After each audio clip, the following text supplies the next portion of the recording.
Bonjour, bienvenue sur Investir TV dans notre émission Idées de placement. Sur Investir TV, on parle argent et là, on va toujours parler argent, mais d'une facette un petit peu différente puisqu'on va parler exactement monnaie, pièces de monnaie, avec Sébastien Delcamp qui revient nous voir. Il nous avait parlé de cartes postales anciennes, de timbres et aujourd'hui, donc, on va parler pièces de monnaie. Sébastien, bonjour. Bonjour Stéphane. Deux mots pour ceux qui ne vous ont pas encore vu sur Investir TV, ils sont très nombreux, mais il y en a encore certains. Donc, sur votre site delcamp.net. Oui, le site delcamp.net a démarré il y a 22 ans. C'est la plus grande place de marché au monde pour les collectionneurs. Il y en a plus d'1 million d'utilisateurs. Et nous sommes très connus à la fois pour les timbres, les cartes postales, mais aussi pour les monnaies. Et c'est pour ça qu'on va en parler aujourd'hui. D'accord. Alors, quel est l'intérêt d'investir dans les pièces de monnaie? Il y a ce qu'on appelle la numismatique. Oui. Alors, je vais d'abord différencier, et c'est une nuance qui est importante, l'investissement en numismatique de l'investissement dans les métaux précieux. Quand vous achetez une pièce de monnaie au poids de l'or, vous ne faites pas de la numismatique. Vous achetez de l'or que vous allez vendre au prix de l'or qui va fluctuer, voilà, l'argent, etc. Ici, on parle de numismatique. Donc là, on est sur un marché qui est différent, qui nécessite un peu plus de connaissanmes, qui est aussi très tangible, qui est un morceau d'histoire aussi. Donc chaque monnaie que vous aurez dans la main, peut-être qu'elle aura 100 ans, 200 ans, 1000 ans, 2000 ans, et vous avez un vrai morceau d'histoire dans votre main. Et il y a aussi un vrai marché international pour la numismatique. D'accord. Alors, c'est passionnant, donc ça remonte à l'histoire, il y a les Cerces romains, mais côté, sur la sûreté, on regarde quand même un peu le côté financier. Quel rendement peut-on en attendre de ces pièces de monnaie? C'est un marché qui est assez vibrant, assez jeune, assez structuré aussi, où il y a d'assez grands groupes qui sont derrière. Je vous avais parlé des cartes postales où il n'y a pas de structure, les timbres où il y a une petite structure, mais pas encore vraiment. En monnaie, par contre, c'est différent. D'accord. On parle d'argent, on parle il y a des indices, des cotes. Oui, il y a des indices, des cotes, il y a des sites très structurés, il y a des façons de grader les monnaies. Donc ça veut dire de savoir exactement dans quel état elle se trouve. Et quand une monnaie a été certifiée et a été authentifiée, on la met sous une coque en plastique. Et c'est scellé. Pour éviter l'usure, bien sûr. Voilà, c'est très très sérieux.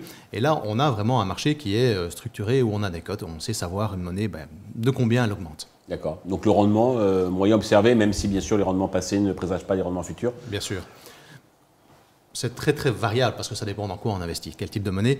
Maintenant, si on regarde classiquement, si on se fait conseiller et qu'on va voir un numismate professionnel qui va vous guider, je pense qu'un rendement de l'ordre de 10%, peut-être 15%, est tout à fait envisageable. D'accord. Alors, on aime bien donc le concret sur Investir TV, en fonction donc du budget, s'il est important, moins important, etc. Qu'est-ce qu'on peut acheter? Effectivement, le budget a une grande importance dans tout ce qui est achat d'objets de collection. La bonne nouvelle avec la numismatique, c'est que c'est un objet qui touche tout le monde. Donc ça veut dire tout le monde, vous et moi, dans notre portefeuille, on a des pièces de monnaie et on peut déjà commencer à investir avec ces petites pièces de monnaie. Il y a par exemple, les pièces de 1 et 2 centimes d'euros sont amenées à disparaître au fur et à mesure. Ah non. Et ces pièces-là, un jour, vont intéresser les collectionneurs. Par leur raté, par le fait qu'elles ne sont plus frappées, bien sûr. Exactement. Et typiquement, voilà un investissement qui coûte quasiment rien. Oui. Qu'on garde. Mais voilà, on ne va pas compter là-dessus pour se dorer une retraite non plus. Voilà. Alors les pièces jaunes, vous les gardez. Je sais que bon, ça se paye même cher, mais enfin ceux qui a repris donc les pièces jaunes, il faut garder. Enfin, il y a de la valeur donc dans vos tiroirs et dans vos porte-monnaies. Bien sûr. Et alors on a aussi les pièces de monnaie qui sont donc certifiées, qui ont été mises sous coque, qui ont une vraie valeur. Là, il y a on a les monnaies antiques qui actuellement marchent très bien. Ce que j'appelle monnaie antique, c'est les monnaies de l'époque romaine, grecque. Voilà, toute cette période-là a actuellement le vent en poupe, ça marche très bien. Mais il est super important de faire attention à l'état de la monnaie, à son authenticité, à avoir le certificat. Ça, c'est primordial quand on investit dans ces monnaies-là. Alors justement, quand on est profane, quels sont les pièges grossiers à éviter? De tout temps, il y a eu de la fausse monnaie. D'abord, on l'a produite pour tromper les gens à qui on payait à l'époque. Donc ça, ce sont des faux qui sont très collectionnables et qui sont cotés parce que ce sont des faux d'époque.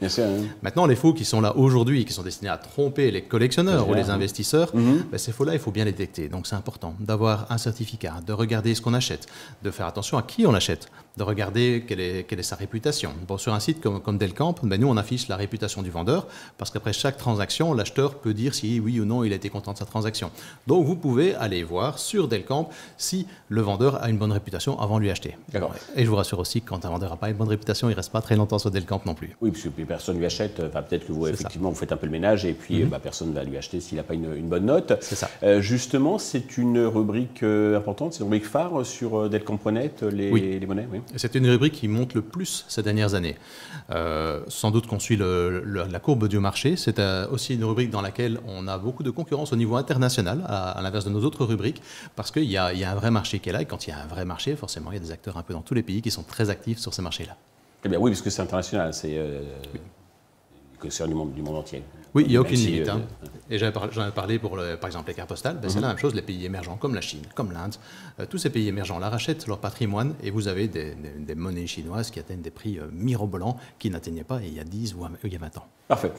Sébastien, merci. Je vais regarder sur votre site les autres rubriques et puis vous viendrez, j'espère, nous parler donc, de votre connaissance, expertise, donc de ces autres placements, passions, collections, appelons-les comme on veut. Merci à tous de nous avoir suivis. Je vous donne rendez-vous très vite sur Investisseur TV avec de nouvelles idées de placement.